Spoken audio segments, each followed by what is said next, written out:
नमस्कार मित्रों, आज हम संवैधानिक शब्दों पर चर्चा करेंगे। संवैधानिक शब्दावली देखी जाएगी किस शब्द का क्या अर्थ होता है, क्या मायने निकलते हैं। तो चलिए शुरुआत करते हैं। पहला शब्द है लोकतंत्र। तो लोकतंत्र की सामान्य परिभाषा ऐसे समझिए कि जहाँ चुनी गई सरकार हो। लोकतंत्र वह व्यवस्था है जहाँ पे चुनी गई सरकार हो।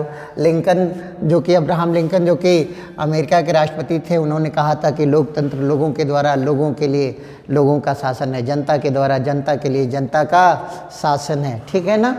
तो लोकतंत्र का क्या होता है मित्रों, जहाँ चुनी गई सरकार होती है वो क्या होता है, लोकतंत्र होता है। भारत में लोकतंत्र है, बिल्कुल है। अमेरिका में लोकतंत्र है, बिल्कुल है। इंग्लैंड में भी लोकतंत्र है, लेकिन थोड़ा डिफरेंट टाइप का है, लेकिन वहाँ भी लोकतंत्र है। इन तीनों देशों में लोकतंत्र है। यानी हमारा देश क्या है मित्रों, लोकतंत्र है, क्योंकि यहाँ चुनी गई सरकार है।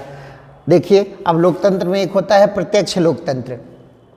तो जहाँ जनता कानून बनाने में भाग लेती है ना, कैसे भाग लेगी, जनमत संग्रह द्वारा, उसे प्रत्यक्ष लोकतंत्र कहते हैं। उसे क्या कहते हैं, प्रत्यक्ष लोकतंत्र। यह व्यवस्था हमें स्विट्जरलैंड में देखने के लिए मिलती है कि जनता कानून बनाने में जनमत संग्रह के द्वारा भाग लेती है। ठीक है ना। अब देखिए, अप्रत्यक्ष लोकतंत्र है। तो अप्रत्यक्ष लोकतंत्र में क्या है कि जब जनप्रतिनिधि कानून बनाते हैं, जनता की भागीदारी उसमें नहीं होती। हमने जनप्रतिनिधियों को चुना और वो हमारे लिए कानून बनाते हैं, इसे कहते हैं अप्रत्यक्ष लोकतंत्र। तो भारत में कैसी व्यवस्था है मित्रों, अप्रत्यक्ष लोकतंत्र की है। तो देखिए, प्रत्यक्ष लोकतंत्र क्या हो गया, जिसमें जनता जनमत संग्रह द्वारा कानून के पक्ष या विपक्ष में अपना पक्ष रखती है, और वहाँ जैसे स्विट्जरलैंड में है। लेकिन अप्रत्यक्ष लोकतंत्र में ऐसा नहीं होता। अप्रत्यक्ष लोकतंत्र में क्या होता है कि जनता जिन्हें चुनती है वो कानून बनाते हैं, जैसे भारत।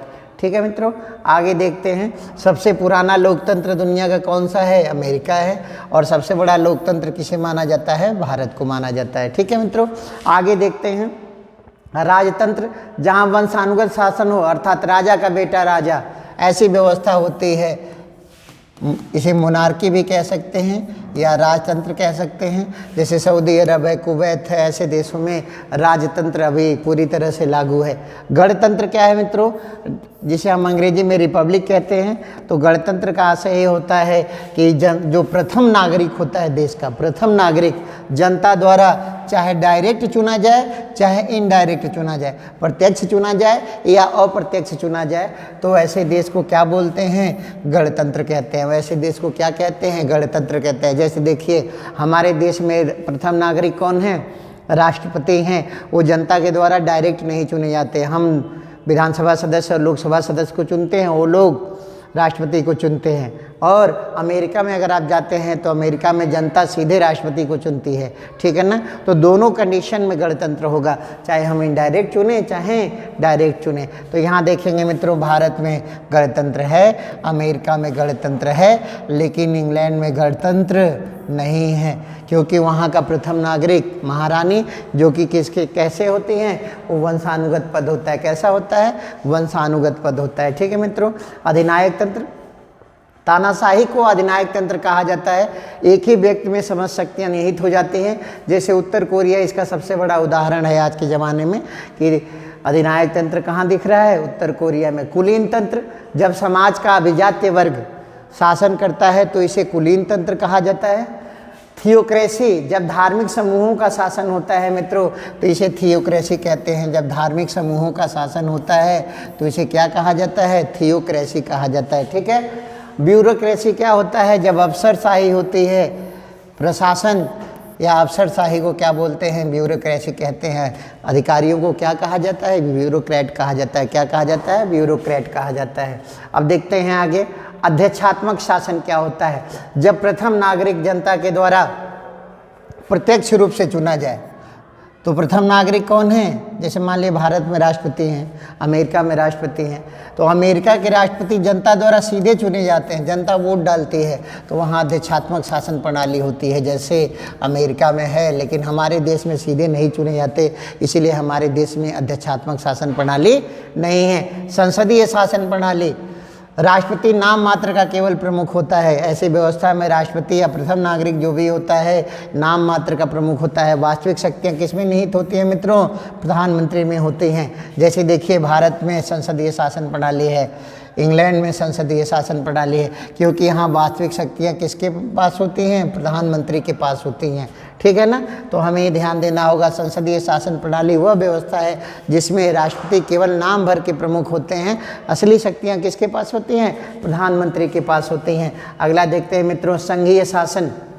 तो संघीय शासन क्या होता है? जब केंद्र और राज्य दोनों कानून बना सकते हैं। यह शक्ति के पृथक्करण सिद्धांत पर होता है। जब केंद्र और राज्य दोनों कानून बना सकते हैं उसे संघीय शासन कहते हैं। जैसे देखिए, ऐसे अगर हम बनाने, ये सेंटर में है और ये छोटे छोटे स्टेट हैं, ये सभी स्टेट कानून बनाने के लिए आज़ाद हैं। इस व्यवस्था को संघीय शासन कहा जाता है और भारत में यह व्यवस्था लागू है, क्योंकि संविधान का पहला अनुच्छेद ही कहता है कि भारत राज्यों का क्या है?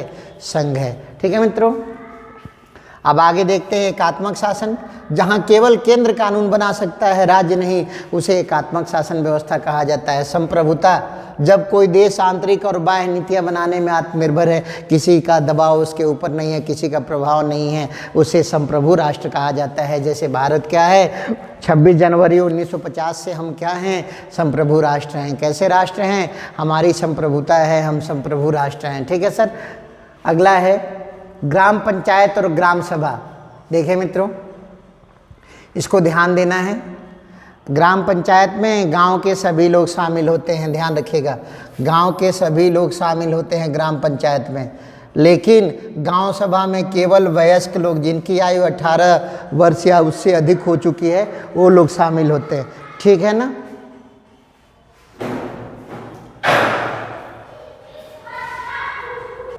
ग्राम सभा में जो लोग 18 वर्ष की आयु पूरा कर चुके हैं, केवल वही लोग शामिल होते हैं। ग्राम पंचायत को शासन की सबसे छोटी इकाई कहा जाता है। ग्राम पंचायतों का गठन अनुच्छेद कौन सा है? 40 है। लेकिन निर्वाचन में कौन लोग भाग लेते हैं? तो ग्राम सभा भाग लेती है। कौन भाग लेती है? 18 प्लस वाले भाग लेते हैं। तो अगर हम डायग्राम से समझेंगे तो ग्राम सभा छोटी इकाई होगी और ग्राम पंचायत बड़ी इकाई होगी। यानी ग्राम पंचायत बड़ी इकाई है और ग्राम सभा छोटी इकाई है। ठीक है ना? ग्राम सभा का सभी सदस्य ग्राम पंचायत का सदस्य होगा, लेकिन ग्राम पंचायत का सदस्य ग्राम सभा का सदस्य हो, ये जरूरी नहीं है। ठीक है मित्रों, आगे देखते हैं। इसी प्रकार से है मंत्रिपरिषद और मंत्रिमंडल। मंत्रिपरिषद बड़ा टर्म है। मंत्रिपरिषद क्या है मित्रों?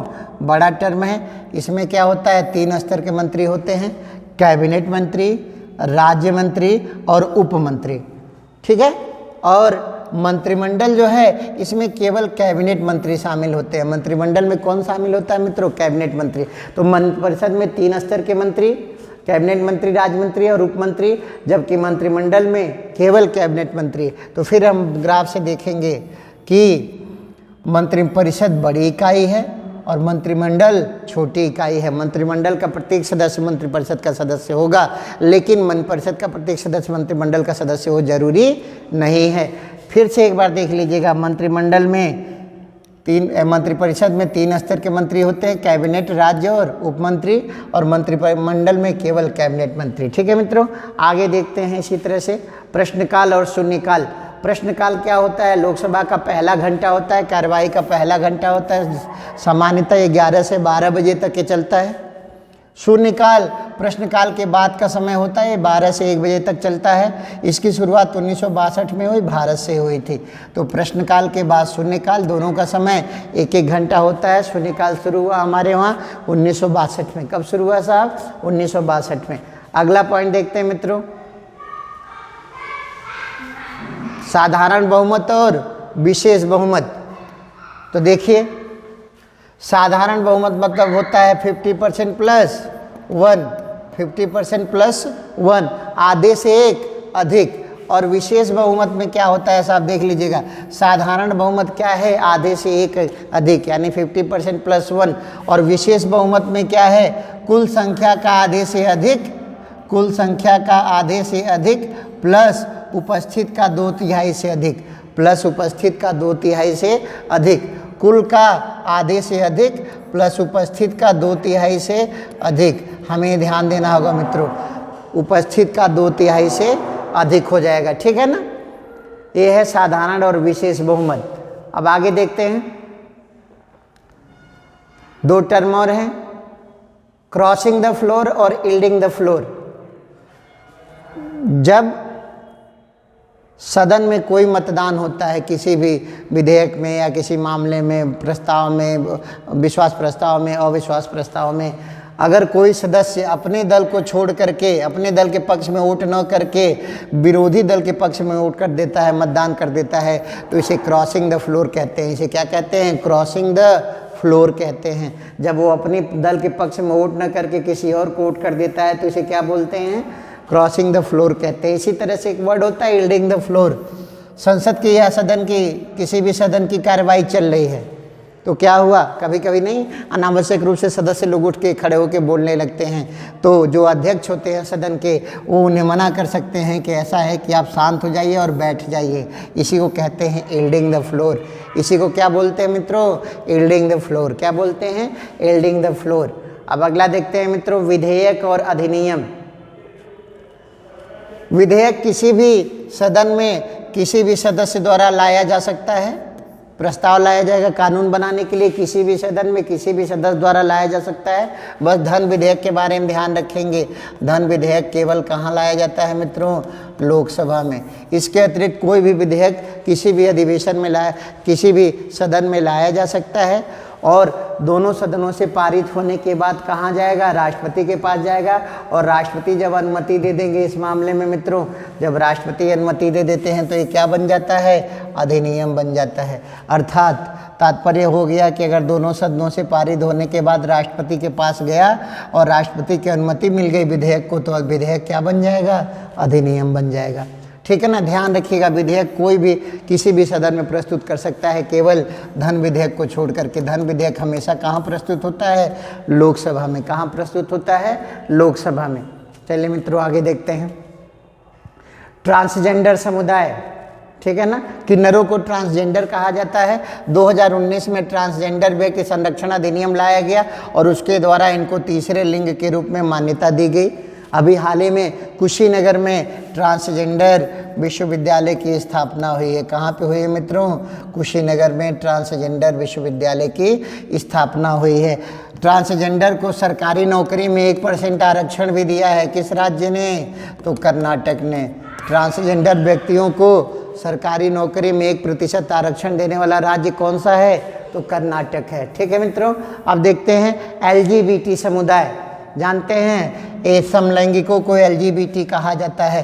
पहले भारत में समलैंगिकता धारा 377 IPC के द्वारा प्रतिबंधित थी, दंडात्मक थी, लेकिन IPC की धारा 377 में संशोधन करके इसे मान्यता दे दी गई। किस मामले में? तो नवतेज सिंह जोहार केस में। नवतेज सिंह जोहार केस में LGBT समुदाय को मान्यता दे दी गई। अब हमारे देश में समलैंगिकता अपराध नहीं है। ठीक है मित्रों, आगे देखते हैं, विश्वास प्रस्ताव और अविश्वास प्रस्ताव। तो नाम से ही लग रहा है, विश्वास प्रस्ताव सरकार लाती है, सत्ता पक्ष लाता है। ठीक है ना, इनके सामने विश्वास प्रस्ताव लाते हैं बहुमत सिद्ध करने के लिए। पहली बार ऐसा हुआ कि विश्वास प्रस्ताव लाया गया लेकिन पास नहीं हुआ। किसके समय में? चौधरी चरण सिंह के समय में। और विश्वास प्रस्ताव कौन लाता है मित्रों? विपक्ष लाता है। इसमें सत्ता पक्ष को अपना बहुमत सिद्ध करना पड़ेगा। पहली बार नेहरू जी के खिलाफ लाया गया था लेकिन वो क्या रहा था? असफल रहा था।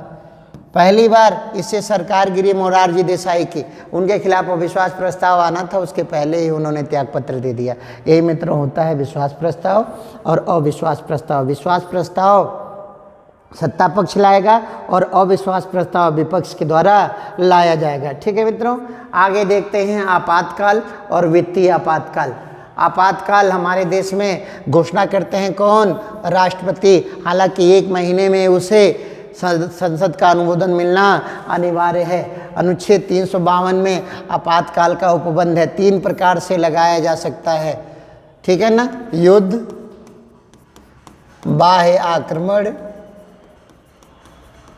और पहले होता था आंतरिक अशांति, लेकिन 44वें संविधान संशोधन 1978 द्वारा आंतरिक अशांति को हटा करके क्या कर दिया गया?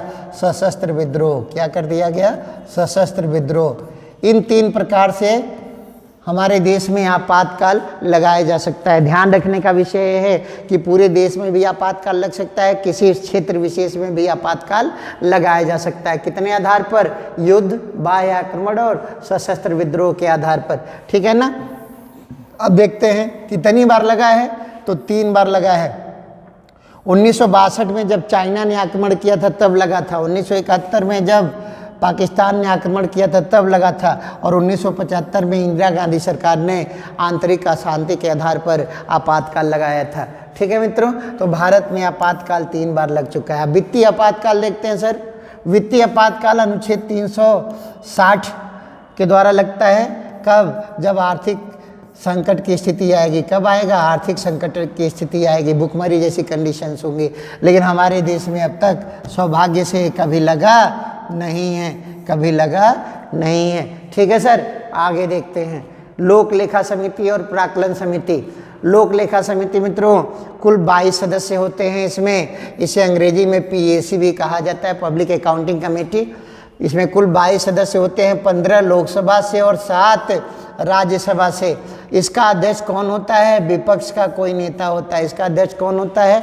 विपक्ष का कोई नेता होता है। लोक लेखा समिति का गठन 1921 में ब्रिटिश काल में ही कर दिया गया था। यह सरकारी खर्चों को ऑडिट करती है। ध्यान रखेंगे, सरकारी खर्चों को क्या करती है? ऑडिट करती है। ठीक है ना। और लोक लेखा समिति का कार्यकाल 1 वर्ष का होता है, ध्यान रखना है। CAG अपनी रिपोर्ट लोक लेखा समिति को देता है और लोक लेखा समिति उसको संस्तुति दे करके राष्ट्रपति तक पहुंचाती है अपने रिपोर्ट को। यही मामला होता है लोक लेखा समिति का। ठीक है मित्रों। प्राक्कलन समिति, इसमें 30 सदस्य होते हैं। प्राक्कलन समिति है तो प्राक्कलन समिति में कितने सदस्य? 30 सदस्य होते हैं। लेकिन सभी के सभी किसके होते हैं? लोकसभा के होते हैं। इसमें राज्यसभा का कोई सदस्य नहीं होता है। ठीक है ना। यह क्या करती है साहब? सरकार के व्यय या खर्चों की जांच पड़ताल करती है। ये सरकार के कार्यक्रमों पे होने वाले व्यय या योजनाओं पे होने वाले व्यय की जांच पड़ताल करती है और खर्चों पे नियंत्रण लगाने की सलाह देती है। तो मित्रों ये हो गया लोक लेखा समिति और प्राक्कलन समिति। लोक लेखा में 22 सदस्य, 15 लोकसभा से और 7 राज्यसभा से, जबकि प्राक्कलन समिति में 30 सदस्य, सभी के सभी कहाँ से? लोकसभा से। आगे देखते हैं मित्रों अंतरिम बजट और अनुपूरक बजट। चुनाव से पूर्व जो अंतिम बजट 1 वर्ष से कम अवधि के लिए प्रस्तुत करते हैं वो क्या होता है साहब? अंतरिम बजट होता है। जैसे मान लीजिए 2019 में मोदी जी की सरकार जानी थी, मई के महीने में चुनाव फिर से हुए, तो उन्होंने क्या किया? अंतरिम बजट पेश किया। तो जब सरकार जाने वाली होती है तो कुछ महीनों के लिए बजट पेश कर देती है। ठीक है ना। वो अंतरिम बजट कहा जाता है। इसकी अवधि हमेशा 1 वर्ष से क्या होगी? कम समय के लिए होगी। ठीक है मित्रों, 1 वर्ष से कम समय के लिए होगी।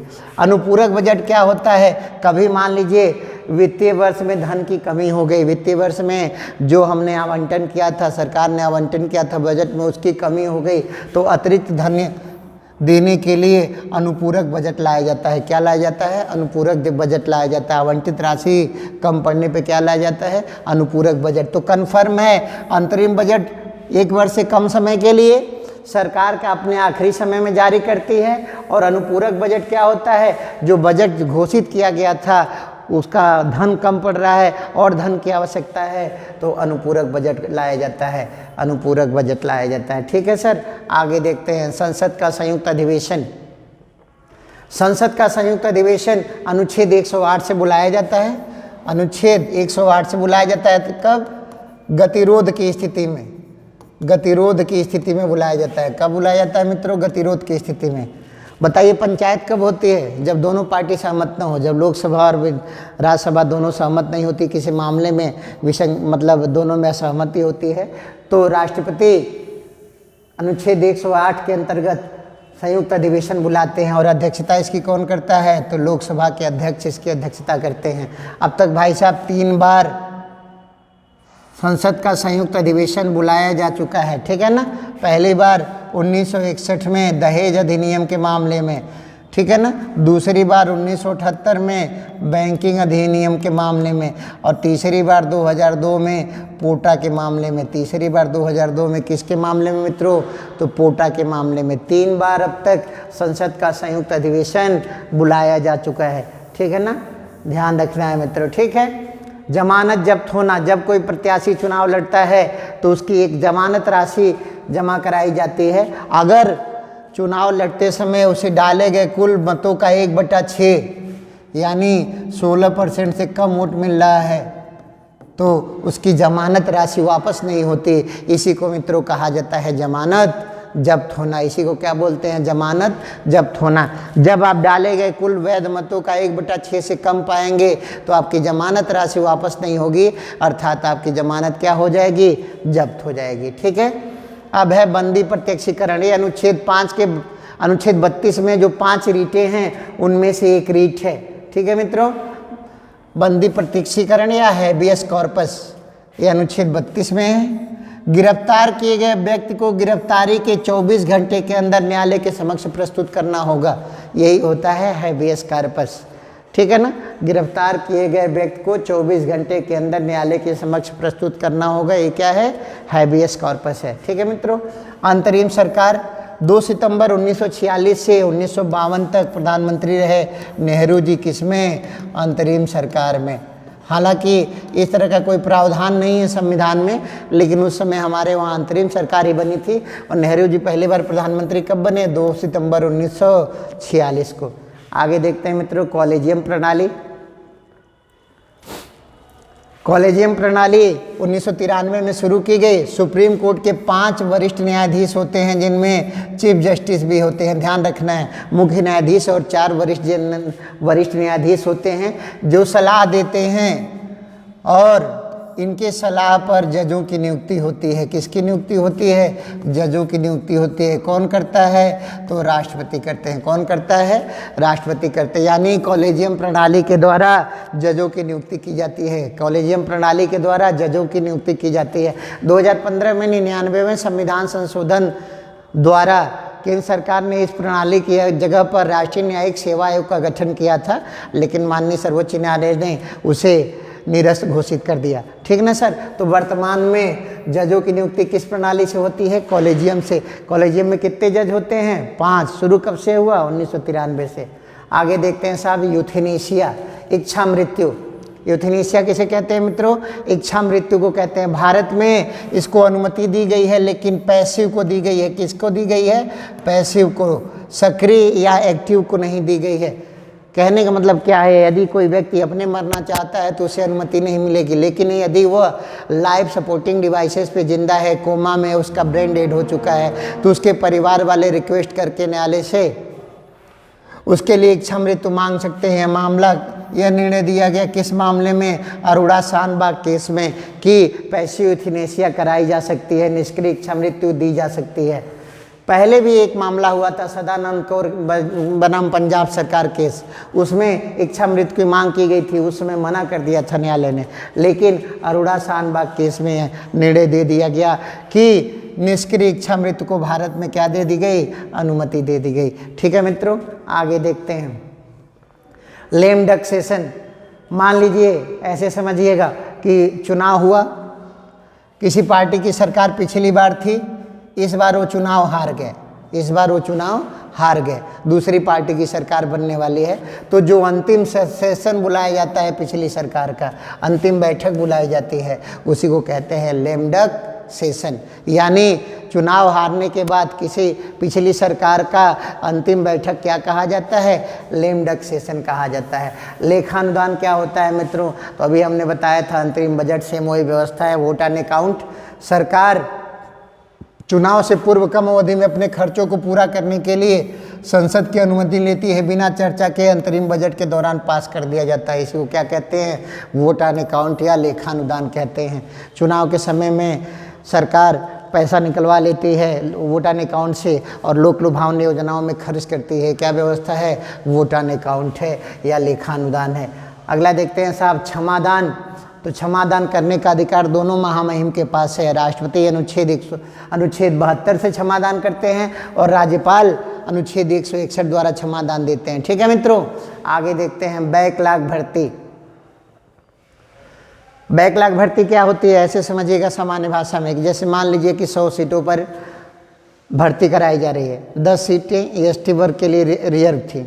8 कैंडिडेट मिले एसटी के, 2 कैंडिडेट नहीं मिल पाए, सीट खाली रह गई। तो पहले क्या होता था कि वो सीट अगले साल जनरल में गिन ली जाती थी और जनरल रिक्रूटमेंट हो जाती थी, लेकिन बाद में यह व्यवस्था लाई गई कि इसको कैरी फॉरवर्ड कर लिया जाएगा। अग्रनयन का सिद्धांत लाया गया और ये कहा गया कि जो 2 सीटें बची हैं वो आगे की भर्ती होगी, उस भर्ती में केवल एसटी वर्ग का लड़का फॉर्म भरेगा और वही नियुक्त किया जाएगा। इस व्यवस्था को कहते हैं बैकलॉग भर्ती। इसे क्या कहते हैं साहब? बैकलॉग भर्ती। और ये कब शुरू हुई? 81वें संविधान संशोधन 2000 द्वारा। 81वें संविधान संशोधन 2000 द्वारा SC ST की सीटें अगर खाली रह जाती हैं, खाली हो जाने पर अगला जब एग्ज़ाम होगा तो उस एग्ज़ाम में इनके लिए विशेष चयन की सुविधा दे दी जाएगी। उसी को कहते हैं बैकलॉग भर्ती। आगे देखते हैं साहब, सहकारी समिति। इसमें किसी एक आदमी का स्वामित्व तो नहीं होता, कोऑपरेटिव इसको अंग्रेजी में बोलते हैं मित्रों। क्या बोलते हैं? कोऑपरेटिव बोलते हैं। इसमें एक आदमी का स्वामित्व नहीं होता। इसमें जैसे जैसे लोग अंशदान करते हैं उसी तरह से उनको स्वामित्व दिया जाता है। सदस्य इसमें न्यूनतम, किसी कोऑपरेटिव में न्यूनतम 10 सदस्य होते हैं और अधिकतम 21 सदस्य होते हैं। न्यूनतम 10 सदस्य और अधिकतम 21 सदस्य होते हैं। किचन कैबिनेट, ये संवैधानिक शब्द नहीं है लेकिन ऐसे यूज किया जाता है। प्रमुख मंत्रालयों को मिला करके ना किचन कैबिनेट कह दिया जाता है। इसमें गैर मंत्री लोग भी शामिल किए जाते हैं। ये 15 से 20 का समूह होता है। ठीक है मित्रों। व्हिप या सचेतक, जैसे मान लीजिए संसद में अविश्वास प्रस्ताव लाना है या विश्वास प्रस्ताव लाना है या किसी महत्वपूर्ण मुद्दे पे मतदान कराने की आवश्यकता है सदस्यों द्वारा, तो उस समय सभी दल अपने सदस्यों को उपस्थित होने के लिए आदेश जारी करते हैं। अपने सदस्यों को ये आदेश देते हैं कि आपको प्रत्येक दशा में उपस्थित रहना है। इसी को कहा जाता है व्हिप या सचेतक। इसे क्या बोलते हैं? व्हिप या सचेतक बोलते हैं। ठीक है मित्रों। प्रॉक्सी, अगला वर्ड है प्रॉक्सी। प्रॉक्सी का मतलब होता है दूसरे की जगह। तो किसी की अनुपस्थिति में उसके स्थान पर काम करने वाले दूसरे व्यक्ति को क्या कहेंगे? प्रॉक्सी कहेंगे। किसी के स्थान पे काम करने वाले दूसरे व्यक्ति को क्या कहा जाता है? उसकी अनुपस्थिति में, मान लीजिए पहला व्यक्ति अनुपस्थित है, दूसरा उसकी जगह काम करने चला है, उसको प्रॉक्सी कहते हैं। क्या कहते हैं सर? प्रॉक्सी। कोल्ड वार, यह छद्म युद्ध था, वास्तव में कोई युद्ध नहीं हुआ। ठीक है ना। दूसरे विश्व युद्ध के बाद दुनिया 2 हिस्से में बट गई, रूस का गुट और अमेरिका का गुट। दोनों के बीच हमेशा धमकीबाजी होती रही लेकिन कभी लड़ाई नहीं हुई। जब 1991 में रूस का विभाजन हो गया, उसके बाद से कोल्ड वार का गया अपने आप से समाप्त हो गया। कोल्ड वार क्या हो गया? समाप्त हो गया, क्योंकि दुनिया में एक ही महाशक्ति बची जिसे हम अमेरिका कहते हैं। तो कोल्ड वार ये होता है कि वास्तव में कोई झगड़ा नहीं होता है, केवल धमकियां दी जाती हैं। ठीक है सर। आगे देखते हैं।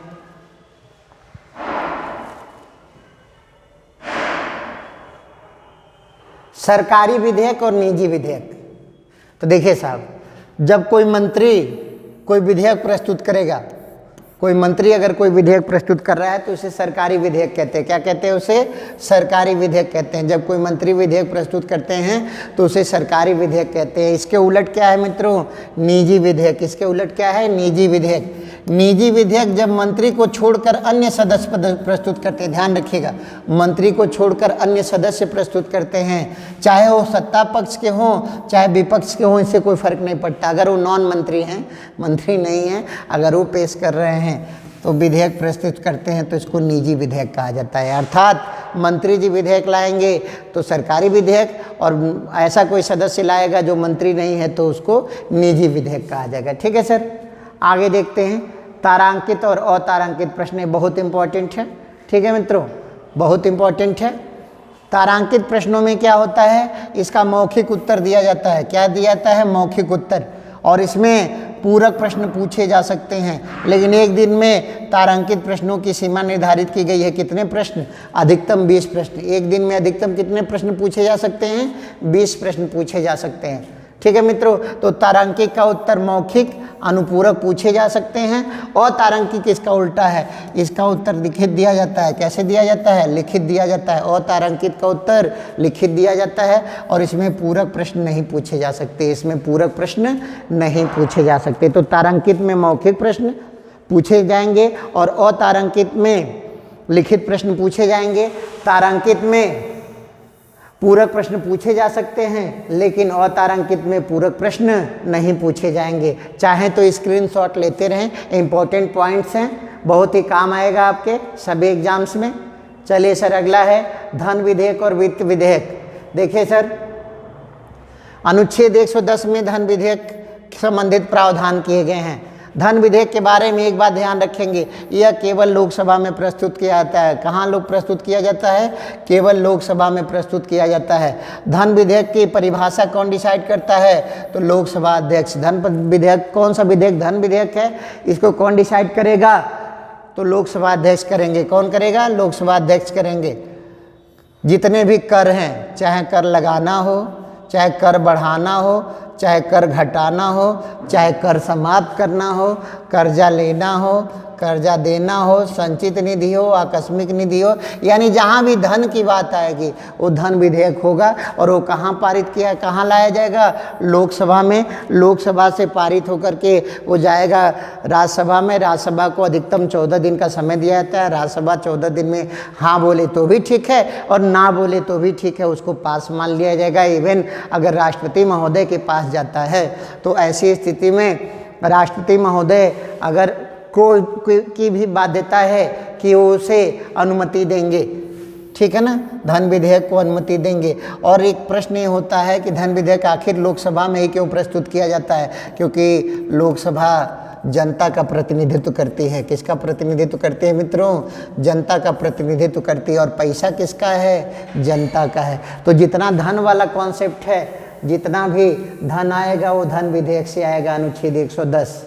अब देखिए वित्त विधेयक क्या होता है। अब यहाँ मित्रों जो धन आ गया ना, जो पैसा आ गया, वो कैसे खर्च होगा, कैसे खर्च होगा, ये वित्त विधेयक में डिसाइड होता है। ये कैसे किस में डिसाइड होता है? वित्त विधेयक में। वित्तीय मामलों से संबंधित विधेयक होते हैं, इनमें विकास के काम देखे जाते हैं। यानी यहाँ जो पैसा आया वो कैसे खर्च होगा, वो वित्त विधेयक में होता है। वित्त विधेयक 2 प्रकार के होते हैं, ठीक है ना। तो वित्त विधेयक के लिए अनुच्छेद रखा गया है 117, यानी पैसा आना है 110 से और खर्च होना है 117 से। 117 से उसका व्यय होना है, कहाँ कहाँ व्यय होगा, कैसे क्या होगा, ये वित्त विधेयक में आ जाएगा सर। अब यहाँ एक बड़ी बात आ जाएगी कि वित्त विधेयक का ही अंदर एक पार्ट है क्या? धन विधेयक। धन विधेयक में केवल धन की बात होती है, जबकि वित्त विधेयक में धन और खर्चा दोनों देख लिया जाता है। तो वित्त विधेयक के ग्राफ को ध्यान से देखिएगा तो सभी धन विधेयक क्या हैं? वित्त विधेयक हो जाएंगे। लेकिन वित्त विधेयक धन विधेयक हो ये जरूरी नहीं होगा, तो ये ध्यान देना है साहब। धन विधेयक में केवल धन की बात होती है और वित्त विधेयक में उसी धन को व्यय करने की बात होती है। धन विधेयक अनुच्छेद 110 और वित्त विधेयक अनुच्छेद 117। ठीक है सर, आगे देखते हैं। नियम 377 और धारा 377। नियम 377 द्वारा लोकसभा की कार्यवाही प्रश्न पूछने से संबंधित है। ये लोकसभा की कार्यवाही से संबंधित है। इसमें इस नियम के अंतर्गत प्रश्न पूछे जाते हैं। नियम 377 के अंतर्गत लोकसभा में क्या किए जाते हैं? प्रश्न पूछे जाते हैं। और धारा 377 क्या है मित्रों? तो ये आईपीसी की है, भारतीय दंड संहिता की है। पहले इसमें समलैंगिकता को अपराध बनाया गया था, 10 साल तक की सजा का प्रावधान था, लेकिन अब इसको आंशिक रूप से क्या कर दिया गया है? निरस्त कर दिया गया है। और हमारे देश में समलैंगिकता को क्या दे दी गई है? अनुमति दे दी गई है। अब रिंकू पिंकू से ब्याह कर सकता है और रिंकी पिंकी से ब्याह कर सकती है, किसी को कोई समस्या नहीं होगी। आगे देखते हैं सर। सांसद निधि और विधायक निधि अपने अपने क्षेत्र में खर्च करने के लिए मिलती है। सांसद निधि की शुरुआत 1993-94 में हुई थी और ये सभी सदस्यों को मिलती है मित्रों। सभी का मतलब क्या है? चाहे वो लोकसभा के हों सांसद, चाहे राज्यसभा के सांसद हों, चाहे मनोनीत वाले हों, चाहे निर्वाचित वाले हों, सबको मिलता है। और कितना मिलता है? 5 करोड़ रुपए वार्षिक मिलता है। कितना मिलता है मित्रों? 5 करोड़ रुपए वार्षिक मिलता है। इसी तरह से विधायक निधि, यूपी की बात करेंगे, हमारा राज्य यूपी है तो हम यूपी की बात कर रहे हैं। यूपी में शुरुआत हुई थी 1998-99 में और वर्तमान में विधायक निधि 5 करोड़ रुपए वार्षिक कर दी गई है। तो ध्यान रखेंगे, सांसद निधि 1993-94, निधि क्या है? 5 करोड़ रुपए वार्षिक। यूपी में विधायक निधि 1998-99 और निधि क्या है? 5 करोड़ रुपए वार्षिक। चलिए मित्रों आगे देखते हैं। विपक्षी दल उसी दल को विपक्षी दल की मान्यता दी जाती है जो कुल सीटों का कम से कम कितना सीट पाए, 10% सीट पाए। 550 सीटें अगर हैं लोकसभा में तो उसे 55 सीटें पानी होंगी, तब जाके वो दल क्या बनेगा, विपक्षी दल की मान्यता पाएगा। अब मान लीजिए 2 दल 10% से अधिक पा गए तो उनमें से जो ज़्यादा पाया होगा उसे विपक्षी दल बना दिया जाएगा। अब देखिए नेता प्रतिपक्ष या विपक्षी दल का नेता, तो विपक्षी दल का नेता एक व्यक्ति चुना जाता है विपक्षी दल के द्वारा। और जानते हैं, ये ध्यान रखना है कि विपक्षी दल के जो नेता होते हैं उन्हें कैबिनेट मंत्री की सुविधाएं दी जाती हैं। किसकी सुविधाएं दी जाती हैं, कैबिनेट मंत्री की सुविधाएं दी जाती हैं। ठीक है मित्रों, अब अगला देखते हैं मध्यावधि चुनाव और उपचुनाव। तो पहले हम उपचुनाव पे चर्चा कर लेंगे। उपचुनाव क्या होता है, मान लीजिए कोई विधायक या सांसद असमय मर जाए या मान लीजिए किसी और सदन में चल जाए, क्या किसी व्यक्तिगत कारण से इस्तीफा दे दे, तो क्या होता है, ऐसी स्थिति में उपचुनाव कराया जाता है। क्या कराया जाता है, उपचुनाव कराया जाता है। एक सीट खाली हो जाए, कुछ सीट खाली हो जाए, ऐसी स्थिति में क्या कराया जाएगा, उपचुनाव कराया जाएगा। मध्यावधि चुनाव मिड टर्म पोल कब कराए जाते हैं, जब पूरी सरकार ही गिर जाए, सरकार क्या हो जाए, गिर जाए।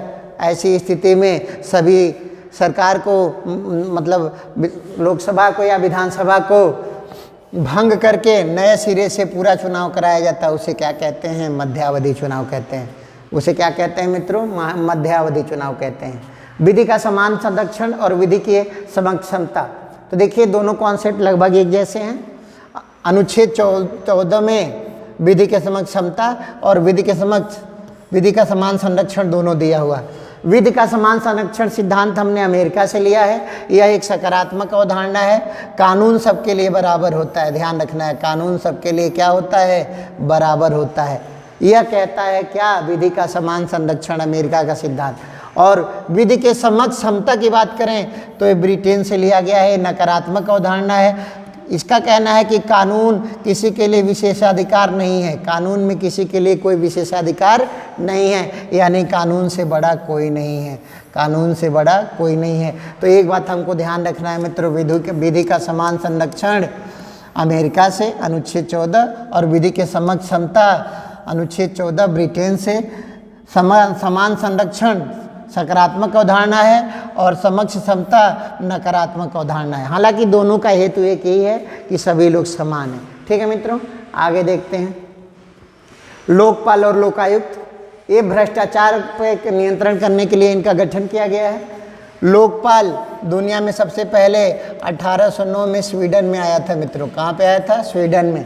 भारत में अधिनियम बना 2013 में और लागू है 2014 से। पहले लोकपाल पिनाकी चंद्र घोष, पीसी घोष, पिनाकी चंद्र घोष थे। ठीक है ना। लोकपाल सबसे पहले हमारे देश में लाया गया था बैंकिंग क्षेत्र में। कहाँ लाया गया था, बैंकिंग क्षेत्र में लोकपाल लाया गया था।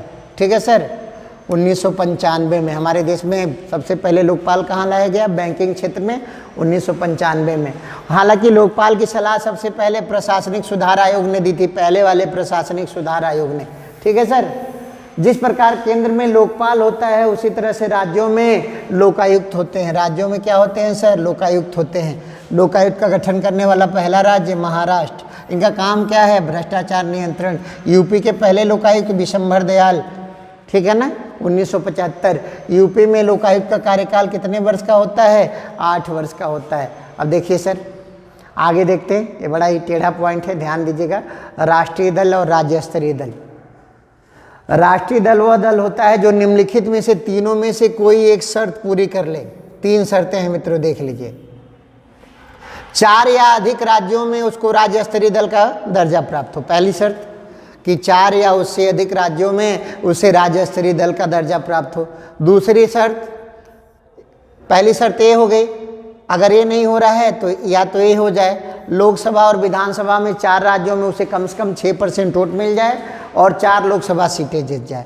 6% वोट प्लस 4 लोकसभा सीटें, ठीक है ना। या तीसरी कंडीशन में क्या दे रहा है, 3 राज्यों में कम से कम 2% सीटें जीत जाए। 3 राज्यों में कम से कम 2% सीटें जीत जाए तो उसे राष्ट्रीय दल कहते हैं।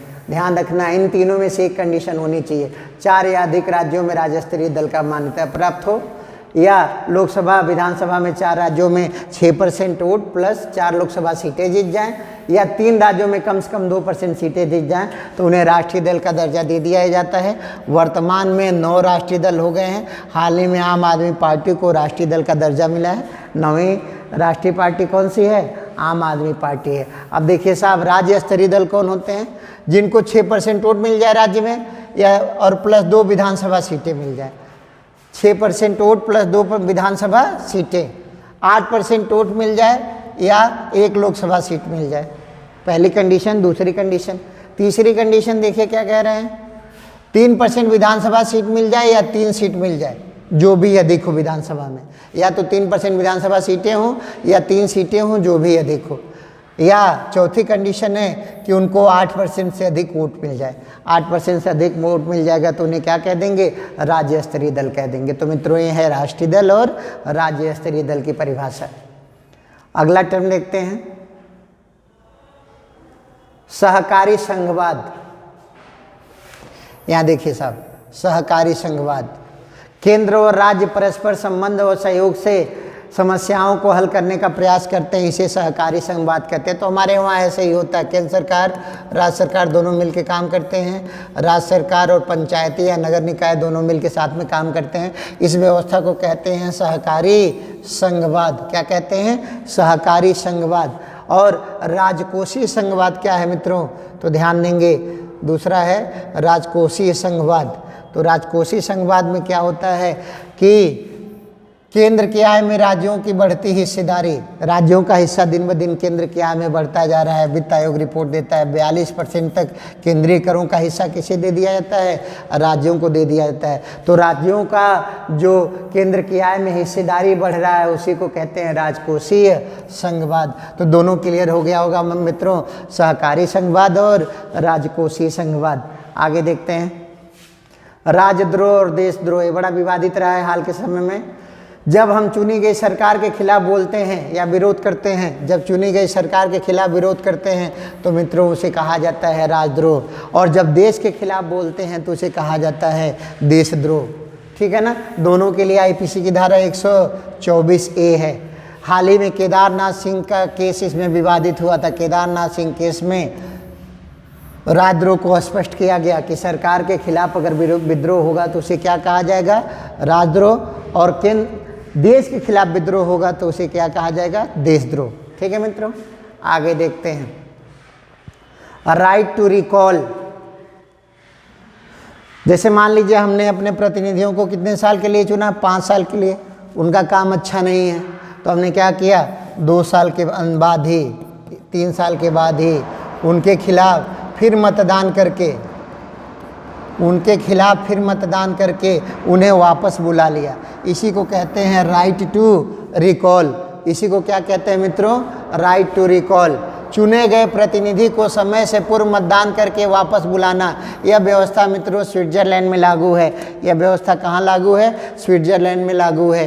ठीक है ना। भारत में भी इसे प्रायोगिक रूप से पंचायती राज व्यवस्था में लागू किया गया है कि राइट टू रिकॉल, अगर हम असंतुष्ट हैं तो चुने गए प्रतिनिधि को पुनर्मतदान के द्वारा उसके समय से पूर्व ही उसके पद से हटा सकते हैं। That is right to recall. तो भारत में केवल पंचायतों में है। ठीक है ना। और विश्व का देश कौन सा है जहां ये पूरी तरह से लागू है? तो स्विट्जरलैंड।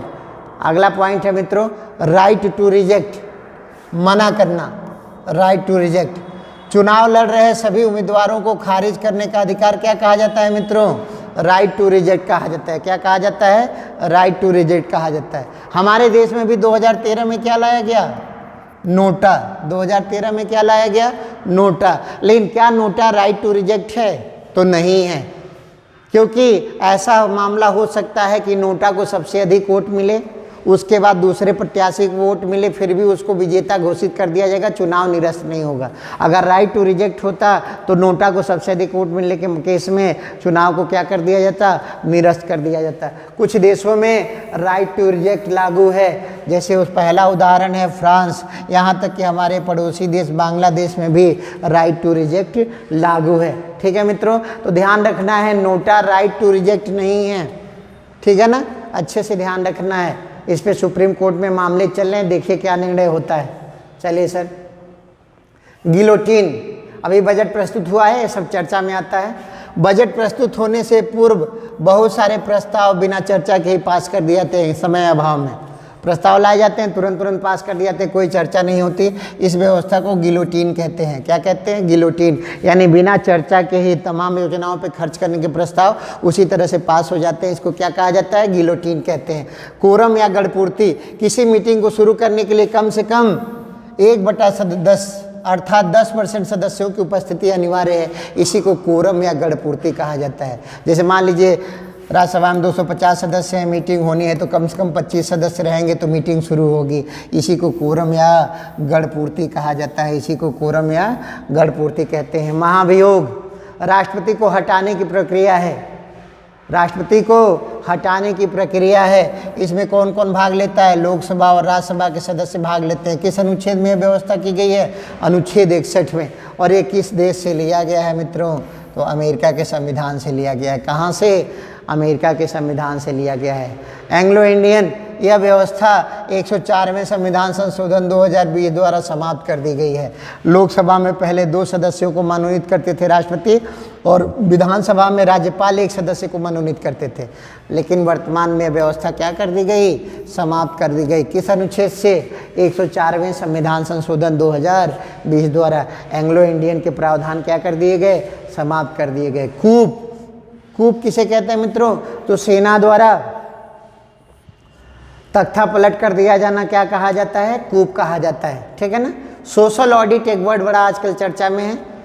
सरकारी योजनाओं का लाभ जिस वर्ग तक पहुंचाया जा रहा है उनको कितना मिल रहा है, इसकी जांच और समीक्षा किया जाना क्या कहा जा रहा है साहब? Social audit. जैसे किसान सम्मान निधि का सोशल ऑडिट हो रहा है, राशन कार्ड का सोशल ऑडिट हो रहा है, सरकारी जो प्रधानमंत्री आवास बने हुए हैं उनका सोशल ऑडिट हो रहा है कि पात्र लोगों को लाभ मिला है कि नहीं, और कहीं ऐसा नहीं न है कि अपात्रों ने इसका लाभ उठा लिया है। इसी को कहते हैं सोशल ऑडिट कार्यक्रम। क्या बोलते हैं? सोशल ऑडिट कार्यक्रम। प्रमोशन में आरक्षण, 77वें संविधान संशोधन 1995 द्वारा यह व्यवस्था दी गई थी कि SC ST को प्रमोशन में भी आरक्षण दिया जाएगा। लेकिन आगे चलकर सुप्रीम कोर्ट ने इस पर रोक लगा दी। अभी भी रोक लगी हुई है, मामला पेंडिंग है। ठीक है सर। दलीय व्यवस्था, भारत में बहुदलीय व्यवस्था है। ठीक है ना। केंद्रीय दल हैं, राज्य स्तरीय दल हैं, क्षेत्रीय दल हैं, कोई दल नहीं है तो निर्दल है। यहाँ बहुदलीय व्यवस्था है। अमेरिका में 2 दलीय व्यवस्था है, ब्रिटेन में 2 दलीय व्यवस्था है, और चीन में तो एक ही दल की सरकार होती है। चीन में क्या है साहब? 1 दलीय व्यवस्था है। ठीक है ना। राष्ट्रमंडल, राष्ट्रमंडल या कॉमनवेल्थ। ठीक है ना मित्रों।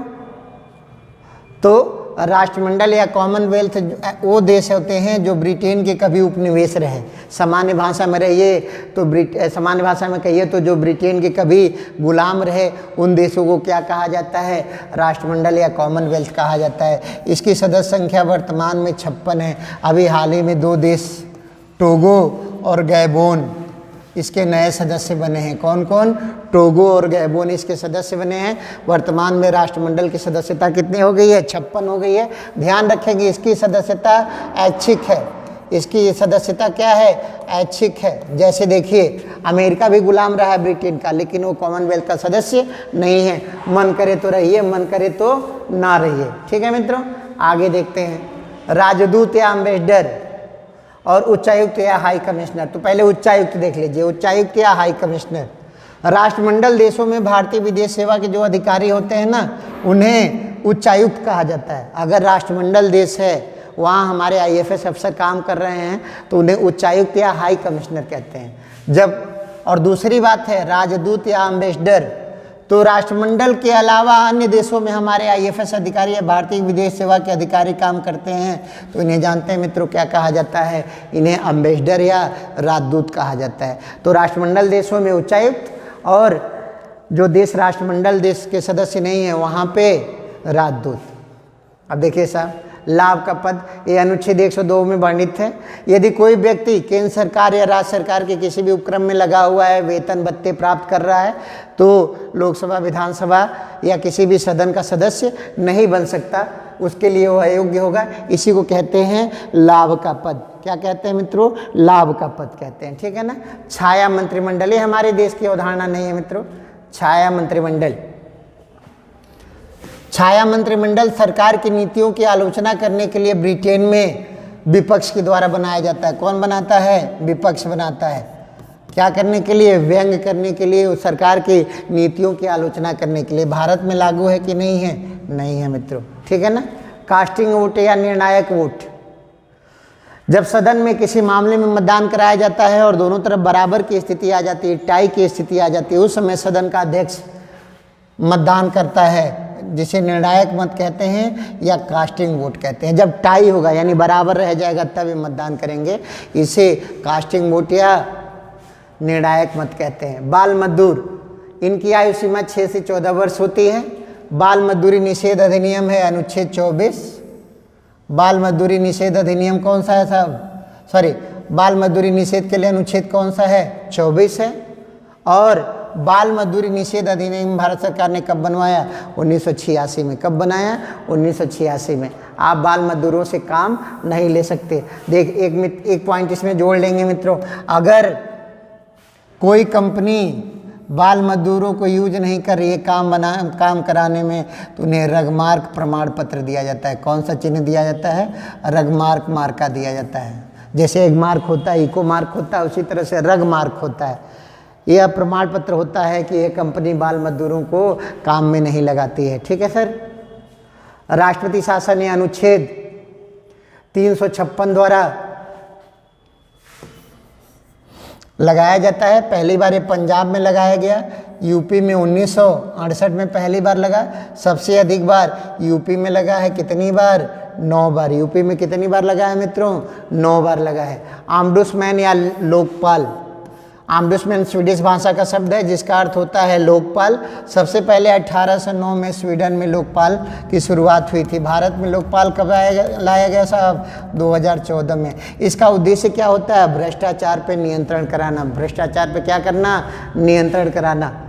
लाल फीताशाही या बाबूशाही क्या होता है? सरकारी कार्यालयों में काम में जो लेट लतीफ़ी होती है, फाइल यहाँ से वहाँ जाना, यहाँ से वहाँ जाना, वहाँ से वहाँ जाना, इसको कहते हैं लाल फीताशाही या रेड टेपिज्म।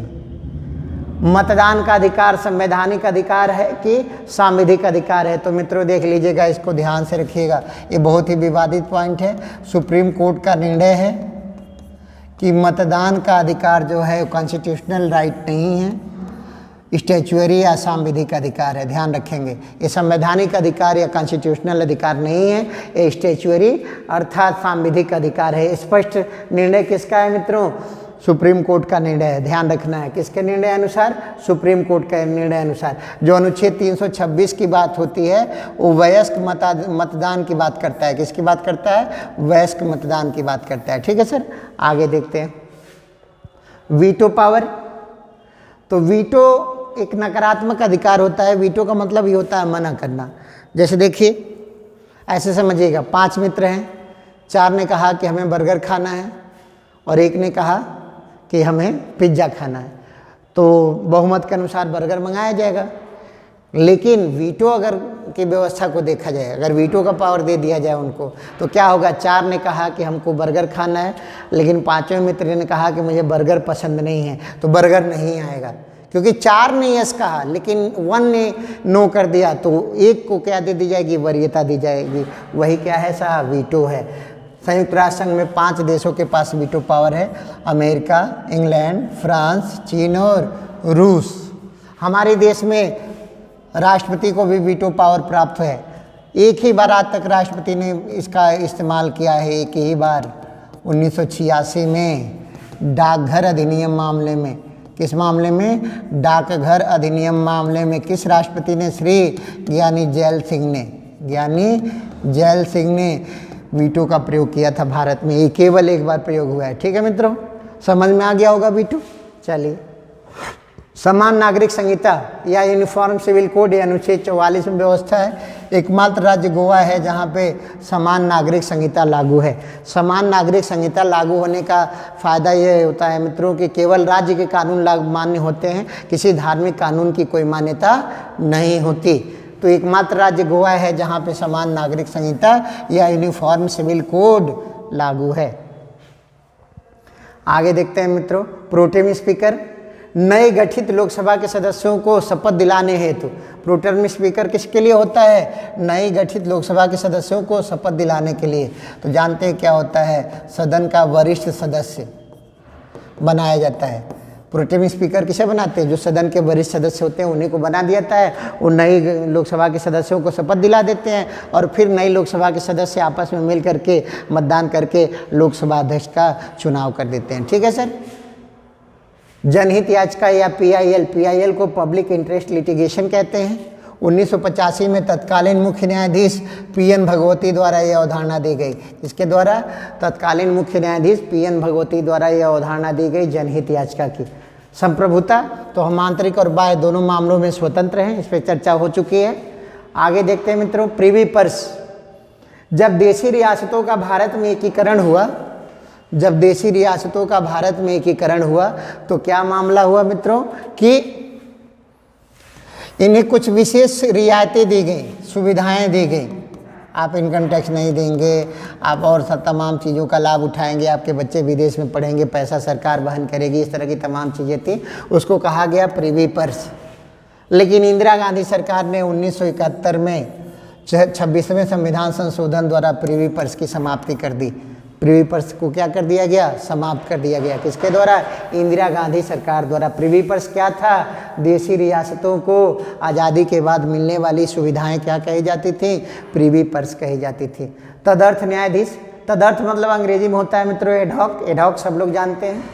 तो तदर्थ न्यायाधीश क्या होते हैं? सुप्रीम कोर्ट में अगर न्यायाधीशों की कमी हो गई है, कार्य बाधित हो रहा है, तो अधिकतम 2 वर्ष के लिए, ध्यान रखेंगे, अधिकतम 2 वर्ष के लिए तदर्थ न्यायाधीशों की नियुक्ति की जाती है। अधिकतम 2 वर्ष के लिए तदर्थ न्यायाधीशों की नियुक्ति की जाती है। सरोगेसी, किराए की कोख को कहा जाता है। आजकल कॉन्सेप्ट आ गया है, अक्सर आप फिल्मों में देख मतलब उसमें देख रहे हैं, फिल्म स्टार वगैरह का, कि उनको बच्चा पैदा हुआ लेकिन बच्चा दूसरे के पेट से पैदा हुआ। ठीक है ना, इसे सरोगेसी कहा जाता है। भारत सरकार ने सरोगेसी रेगुलेशन बिल 2019-2022 में पारित कर दिया। इसको बिल है 19 का, पारित हुआ 2022 में। इसमें ये कहा गया कि सरोगेसी को अलाउ तो किया जा रहा है लेकिन कमर्शियल सरोगेसी पर रोक लगेगी। ध्यान रखिएगा, कमर्शियल सरोगेसी यानी इसको आप व्यापारिक रूप में इस्तेमाल नहीं कर सकते कि पैसा लेके बच्चे पैदा करते रहिए, आप ऐसा नहीं कर सकते। कमर्शियल सरोगेसी पे भारत में रोक है। आगे देखते हैं मित्रों, ई गवर्नेंस, ये तो बड़ा कॉमन सा है। इलेक्ट्रॉनिक गवर्नेंस, आजकल हर चीज़ ऑनलाइन होती जा रही है। जितनी भी सरकारी सुविधाएं हैं धीरे धीरे क्या होती जा रही हैं? ऑनलाइन होती जा रही हैं। यही ई गवर्नेंस के अंतर्गत आता है। ठीक है मित्रों। EVM, electronic voting machine, electronic voting machine सबसे पहले 1982 में केरल विधानसभा उपचुनाव में इसका इस्तेमाल हुआ। सबसे पहले 1982 में केरल विधानसभा उपचुनाव में इसका इस्तेमाल हुआ। लोकसभा में पहली बार इसे 2004 में इस्तेमाल किया गया था, 2004 में इस्तेमाल किया गया था। NOTA, none of the above, none of the above यानी ऊपर से कोई नहीं। यह 2013 में पहली बार लाया गया नागालैंड विधानसभा चुनाव में। कहाँ लाया गया? नागालैंड विधानसभा चुनाव में। हम किसी को पसंद नहीं करते हैं तो हम नोटा दबा देते हैं। ठीक है मित्रों, ठीक है, ध्यान रखेंगे। लेकिन नोटा राइट टू रिजेक्ट नहीं है। वीवीपैट, देखिए मित्रों, इसका फुल फॉर्म होता है voter verified paper audit trail. बीच में नहीं बहुत शोर शराबा मचा हुआ था, कहीं बटन दबाओ कमल पे जाता है, कहीं बटन दबाओ कमल पे जाता है।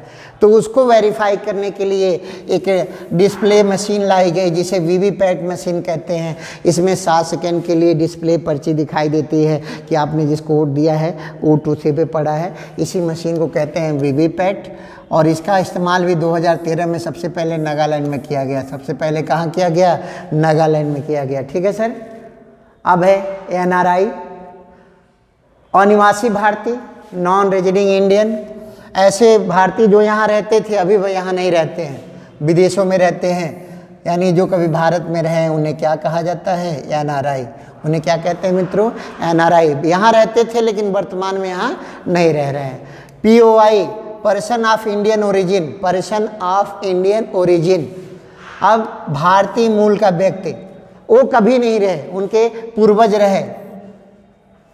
मातृपक्ष या पितृपक्ष दोनों हो सकता है। इनके पूर्वज अगर यहाँ रहे हैं लेकिन ये कभी भारत में नहीं रहे तो इन्हें भारतीय मूल का व्यक्ति कहते हैं। ठीक है मित्रों, अब देखिए ओसीआई कार्ड मिल रहा है, एक overseas citizenship of India card, एक तरह का नागरिकता कार्ड है। ये क्या है, जो भारतीय मूल के नागरिक हैं, भारतीय मूल के नागरिक हैं, विदेश में रह रहे हैं, उनके लिए ओसीआई कार्ड मिल रहा है। एक तरह से ये दोहरी नागरिकता जैसा कॉन्सेप्ट है। अगर उनका देश सहमत है, उनके देश में यह व्यवस्थाएं हैं जहाँ पे वो रह रहे हैं, तो वहाँ की भी नागरिकता उनके पास रहेगी और भारत की भी नागरिकता लंबे समय तक उनको दे दी जाएगी। इसे कहते हैं OCI, overseas citizenship of India. तो देखिए एनआरआई, पीओआई, ओसीआई, 3 कॉन्सेप्ट हो गए। चलिए साहब आगे देखते हैं। कार्यवाहक राष्ट्रपति, राष्ट्रपति का पद कभी रिक्त नहीं रखा जा सकता, ठीक है ना। तो कार्यवाहक राष्ट्रपति कैसे होते हैं, राष्ट्रपति की अनुपस्थिति में उपराष्ट्रपति कार्यवाहक राष्ट्रपति हो गए। कौन हो जाएगा, कार्यवाहक राष्ट्रपति ही, उपराष्ट्रपति क्या हो जाएंगे, कार्यवाहक राष्ट्रपति हो जाएंगे। लेकिन मान लीजिए दोनों लोग न रहें, राष्ट्रपति भी न रहें, उपराष्ट्रपति भी न रहें, तो सर्वोच्च न्यायालय के मुख्य न्यायाधीश को कार्यवाहक राष्ट्रपति बना दिया जाएगा। मान लीजिए तीनों लोग कहीं गए हैं, नहीं है, तीनों लोग को कुछ हो गया नहीं है, खुदा न खास्ता ऐसी स्थिति हो जाए, तो जो सर्वोच्च न्यायालय का वरिष्ठ न्यायाधीश होगा उसे राष्ट्रपति बना दिया जाएगा। भारत में एक बार ऐसा हो चुका है कि मुख्य न्यायाधीश थे एम हिदायतुल्लाह, वो भारत के राष्ट्रपति बने, कार्यवाहक राष्ट्रपति बने, और मजे की बात देखिए रिटायर हुए, उसके बाद भारत के उपराष्ट्रपति हुए। ठीक है ना, तो एक कार्यवाहक राष्ट्रपति बने थे। अब एक बात ध्यान रखिएगा, ये अगर उपराष्ट्रपति कार्यवाहक राष्ट्रपति बन गए तो उन्हें वेतन और भत्ते किसके मिलेंगे, कार्यवाहक राष्ट्रपति के, उपराष्ट्रपति के रूप में नहीं मिलेगा। इसी तरह से इनके लिए भी लागू है, कार्यवाहक हैं तो आपको मिलेगा, ठीक है ना, राष्ट्रपति का ही सुख सुविधा वेतन सब मिलेगा। लेकिन ये अधिकतम कितने माह के लिए कार्यवाहक रह सकते हैं, अधिकतम 6 माह तक ही कार्यवाहक रह सकते हैं। 6 माह के अंदर चुनाव कराया जाना अनिवार्य है। चलिए साहब अगला देखते हैं, नदी जल विवाद अधिनियम। नदी जल विवाद, तो राज्यों के बीच पानी के लिए विवाद अक्सर आप सुनते हैं, जैसे कावेरी नदी जल विवाद, कर्नाटक तमिलनाडु के बीच महानदी जल विवाद, छत्तीसगढ़ उड़ीसा के बीच ऐसे चलता रहता है। तो सुप्रीम कोर्ट इसका निस्तारण कर सकता है। नदी जल विवादों का निस्तारण कौन कर सकता है, सुप्रीम कोर्ट। यह व्यवस्था किस अनुच्छेद में दी गई है, 262 में। हाई कोर्ट नहीं कर सकते, ध्यान रखेंगे, हाई कोर्ट नहीं कर सकते। और नदी जल विवाद अधिनियम का वर्ष कौन सा है मित्रों, तो 1956 है। नदी जल विवाद अधिनियम का वर्ष कौन सा है, तो 1956 है। लोक अदालतें, विधिक सेवा प्राधिकरण अधिनियम 1987 द्वारा इन्हें वैधानिक दर्जा दिया गया। हालांकि पहली बार लोक अदालत गुजरात में ऐच्छिक रूप से लगाई गई थी 1982 में। ये पक्षों की आपसी सहमति से वादों का निस्तारण करते हैं, ध्यान रखना है, ये पक्षों की आपसी सहमति से वादों का निस्तारण करते हैं, ये पक्षों की आपसी सहमति से वादों का निस्तारण करते हैं। इसे कहते हैं मित्रों लोक अदालत। इसे क्या बोलते हैं, लोक अदालत। फैमिली कोर्ट या कुटुंब न्यायालय, तो कुटुंब न्यायालय अधिनियम 1984 द्वारा इनकी स्थापना की गई। ये विवाह एवं अन्य पारिवारिक मामलों का निस्तारण करते हैं आपसी सहमति से। विवाह एवं अन्य पारिवारिक मामलों का निस्तारण किया जाता है, ठीक है ना साहब। दिल्ली एनसीआर, दिल्ली एनसीआर कब घोषित किया गया, 1985 में। Delhi NCR national capital region. अब इसमें दिल्ली एनसीआर में क्या हो जाता है साहब, दिल्ली है, हरियाणा के कुछ ज़िले हैं, यूपी के कुछ ज़िले हैं और राजस्थान के कुछ ज़िले हैं। इन सबको मिला करके क्या बनाया गया, दिल्ली एनसीआर बनाया गया, ठीक है ना। दिल्ली में विधानसभा का गठन 69वें संविधान संशोधन 1991 द्वारा हुआ। ध्यान रखेंगे दिल्ली में 70 एमएलए होते हैं। कितने एमएलए होते हैं, 70 एमएलए होते हैं। और ये भी ध्यान रखेंगे दिल्ली में हाई कोर्ट भी है जो 1966 में बना था। दिल्ली में हाई कोर्ट भी है जो कब बना था मित्रों, 1966 में बना था, ठीक है। आगे देखते हैं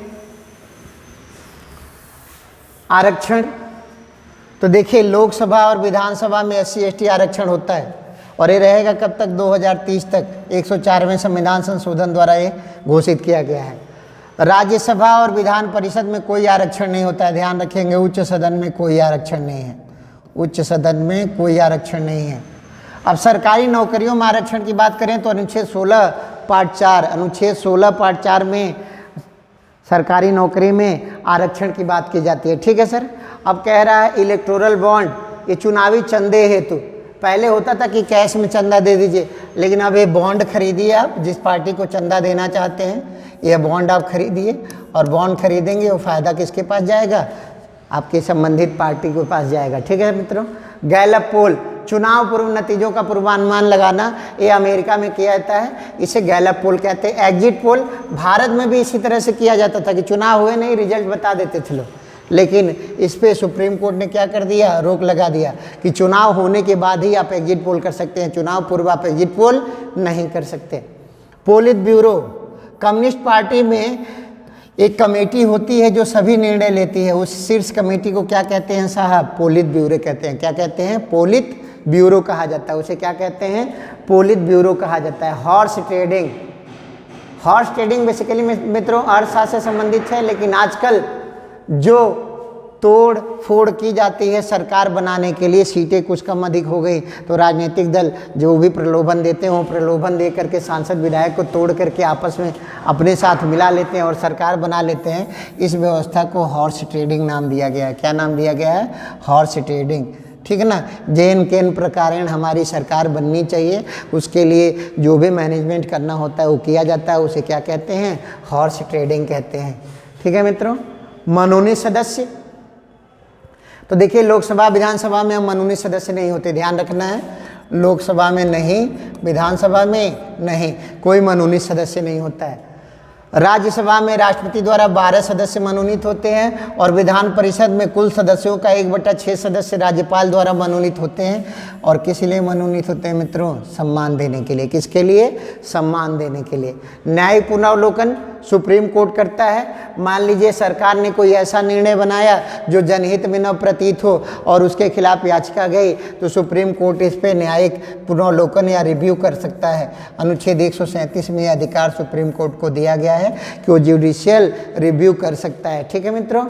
संचित निधि अनुच्छेद 266 में होती है, केंद्र और राज्य दोनों के लिए, और आकस्मिक निधि 267 में होती है। ऐसे समझिएगा, संचित निधि जनरली खर्च करते हैं, जैसे आपके पास पर्स में पैसा है, अलमारी में पैसा है, ये सब क्या है, संचित निधि है। कोई काम करना है उसी में से निकाल करके दे देते हैं जो आपने अर्न करके रखा हुआ है। लेकिन आकस्मिक निधि क्या है, आपने फिक्स डिपॉजिट करा रखा है, किसान विकास पत्र ले लिया है, कोई बॉन्ड ले लिया है, इमरजेंसी पीरियड में हम उसको खर्च करेंगे, वो क्या हो जाएगा, आकस्मिक निधि। तो संचित निधि 266, आकस्मिक निधि 267। इलेक्ट्रॉनिक विधानसभा ऐप नेवा की शुरुआत करने वाला पहला राज्य, नेवा की शुरुआत करने वाला पहला राज्य है मित्रों नागालैंड। पहला राज्य कौन सा है मित्रों, नागालैंड। नेवा की शुरुआत करने वाला कौन सा राज्य है पहला, नेवा की शुरुआत करने वाला राज्य नागालैंड। अब देखते हैं मित्रों, गरुड़ ऐप निर्वाचन आयोग ने किया, इसे लॉन्च किया था और इसके द्वारा मतदाता सूची को अपडेट किया जाता है।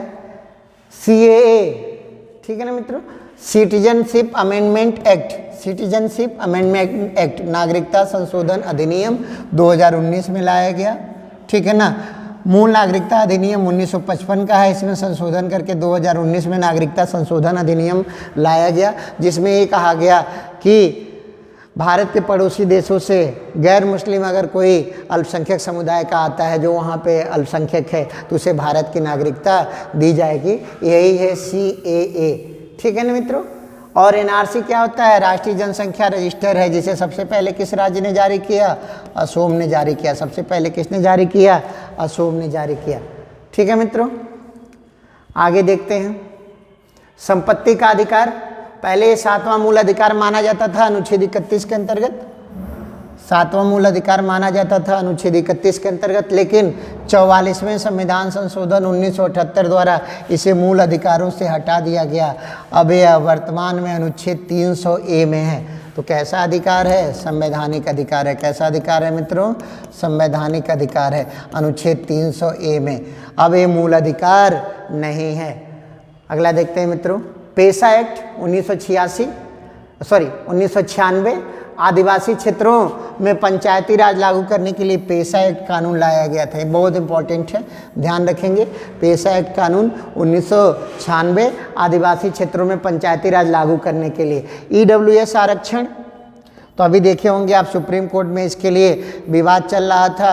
सुप्रीम कोर्ट के 5 जजों की कमेटी ने 3 संबंधी 2 के अनुपात में इसके पक्ष में फैसला सुनाया कि ईडब्ल्यूएस आरक्षण सही है। आर्थिक रूप से पिछड़े सवर्णों के लिए 10% आरक्षण सरकारी नौकरियों में घोषित किया गया है। और जानते हैं इसके लिए परिवार की आय जो है 8 लाख रुपए से कम होनी चाहिए। और भी शर्तें हैं, लेकिन मेन शर्त यह है कि परिवार की आय 8 लाख रुपए से कम होनी चाहिए। और इसे किसके द्वारा लागू किया गया? 103वें संविधान संशोधन 2019 द्वारा लागू किया गया। मित्रों, अगर कोई कन्फ्यूजन हो तो आप हमसे व्हाट्सएप करके पूछ सकते हैं, और यह PDF फॉर्म में सारा नोट्स टेलीग्राम चैनल पे उपलब्ध रहेगा। फिर मिलते हैं, धन्यवाद।